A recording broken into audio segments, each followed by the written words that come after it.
ನಾನು ಅವತ್ತು ಹೆಂಗಿದ್ದೆ 83ರಿಂದ 83ವರೆಗೆ ಹೆಂಗಿದ್ದೆ, 83ರಿಂದ ಹೇಗಿದ್ದೆ, ಈಗ ಹೆಂಗ್ 84ರಿಂದ ಎಲ್ಲಿ ಮಿನಿಸ್ಟರ್ ಇದೆ ಹಾಗೇನೆ 2013ರಿಂದ 18ರವರೆಗೂ ಕೂಡ ಹೇಗಿದ್ದೆ ಅದೇ ರೀತಿ ಈಗಲೂ ಇದ್ದೀನಿ, ಬದಲಾವಣೆ ಆಗಿಲ್ಲ.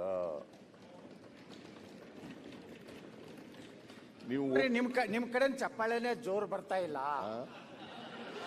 ಇದರ ಅರ್ಧಕ್ಕಿಂತ ಹೆಚ್ಚು ಜನ ಅಸಮಾಧಾನಿದ್ದಾರೆ. ಇನ್ನು ತುಂಬಾ ಜನ ಪಡೆದಿಲ್ಲ. ನನ್ನ ಮಾತಿಗೆ ಚಪ್ಪಾಳೆ ತಟ್ಟಿದ್ರು, ನಿಮ್ಮ ಮಾತಿಗೆ ಅಲ್ಲ. ಸರ್ ಒಂದೇ ನಿಮಿಷ, ನನಗೆ ಪರವಾಗಿ ಚಪ್ಪಾಳೆ ತಟ್ಟಿದ್ರು, ನಿಮಗೆ ಅಲ್ಲ. ತಟ್ಟಿದ್ದು ಒಂದೇ ನಿಮಿಷ. ಸನ್ಮಾನ್ಯ ಮುಖ್ಯಮಂತ್ರಿಗಳ ನೋಡಾಕ್ ಹೆಂಗಿದ್ರಿ ಹಂಗ ಇದೀರಿ, ಆದ್ರೆ ಸ್ವಭಾವದಾಗ ಹಂಗಿಲ್ಲ ಅಂತ ನಾವು ಹೇಳಕತ್ತೇವೆ. ಆ ಜಿಗಿಟತನ ಸಿ ಪಾಟೀಲ್ ನೀವು ನಮ್ ಜೊತೆಲೇ ಇದ್ದವರು, ಸುಮ್ಮನೆ ಯಾಕೆ ಕೂತ್ಗಳಿಯಪ್ಪ. ನಾ ಏನಾರ ಅಂದ್ಕೂಡ್ಲೆ ನನಗೆ ನೋಡಿ, ನೀವನು ನೋಡಿದೀನಿ, ನಾನು ನೋಡಿದಿರಿ. ನೀವು ಕೂತ್ಕೊಳ್ಳಿ, ನಮ್ ಜೊತೆ ಇದ್ದವರು ಅಲ್ಲ ನೀವು. ಅದರಿಂದ ಒಂದು ಮಾತು ಮಾತ್ರ ನೀವು ಚೆನ್ನಾಗಿ ಹೇಳಿದ್ರಿ, ಯಾರನ್ನೂ ಅಪ್ಪಾಜಿ ಎನ್ನಬಾರ್ದು ಅಂತ ಹೇಳಿದ್ರಲ್ಲ, ಅದು ಸರಿಯಾಗಿದೆ.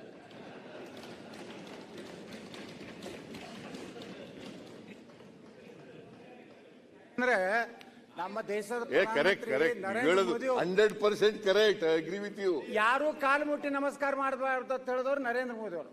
ಅದಕ್ಕೆ ನಾ ಹೇಳಿದ್ದು, ಇಲ್ಲಿ ಅಪ್ಪಾಜಿ ಸಂಸ್ಕೃತಿ ಕರ್ನಾಟಕದಲ್ಲಿ ಹೋಗ್ಬೇಕು. ಕಾಲು ಹಿಡಿದು ಕಾಲು ಮುಟ್ಟೋದು, ನಾವು ಯಾರಿಗಾದ್ರೂ ಅಪ್ಪಾಜಿ ಅನ್ಬೇಕಂದ್ರೆ ನಾವು ಯಾರಿಗೆ ಹುಟ್ಟಿರ್ತೀವ್ರ ಗಟ್ಟೆನ. You are absolutely correct, thank you sir. 100% correct.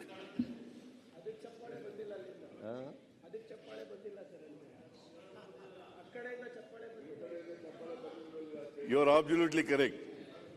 ಯಾರು ನಮ್ಮನ್ನ ತಂದೆ ಅಂತ ನಾವು ಕರಿತೀವಿ, ಅವ್ರಿಗೆ ಅಪ್ಪಾಜಿ ಅಂತಂದ್ರೆ ಸರಿಯಾಗಿದೆ. ವಯಸ್ಸಾದವರಿಗೆ ಗೌರವ ಕೊಡಬೇಕು, ಅವರ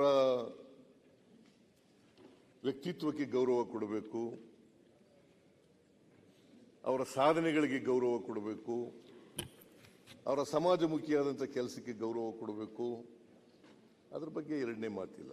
ಗೌರವ ಕೊಡಬಾರ್ದು ಅಂತ ನಾನು ಹೇಳಲ್ಲ, ಗೌರವ ಕೊಡಲೇಬೇಕು, ಪ್ರೀತಿಸಲೇಬೇಕು. ಗೊತ್ತಾಯ್ತಾ? ಮನುಷ್ಯರಾಗಿ ಕಾಣಲೇಬೇಕು. ಮನುಷ್ಯರಾಗಿ ಕಾಣದೇ ಇರತಕ್ಕಂಥ ಮನುಷ್ಯತ್ವ ಇದೆಯಲ್ಲ, ಅದನ್ನು ಮನುಷ್ಯತ್ವ ಅಂತ ಕರೆಯಲ್ಲ, ಮೃಗತ್ವ.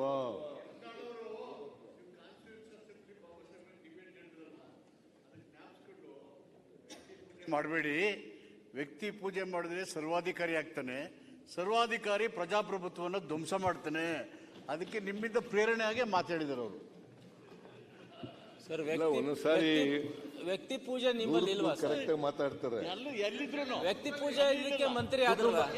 ಕುಟುಂಬ ಪೂಜೆ ಸರಿ, ಅಪ್ಪಾಜಿ ಎಂಬುದು ಕುಟುಂಬ ಪೂಜೆ ಸರಿ, ಕೊಡೋದು ಅದಕ್ಕೆ ಅಪ್ಪಾಜಿ ಕುಟುಂಬ, ಅದಕ್ಕೆ ಕುಟುಂಬ ಪೂಜೆ ಸರಿ.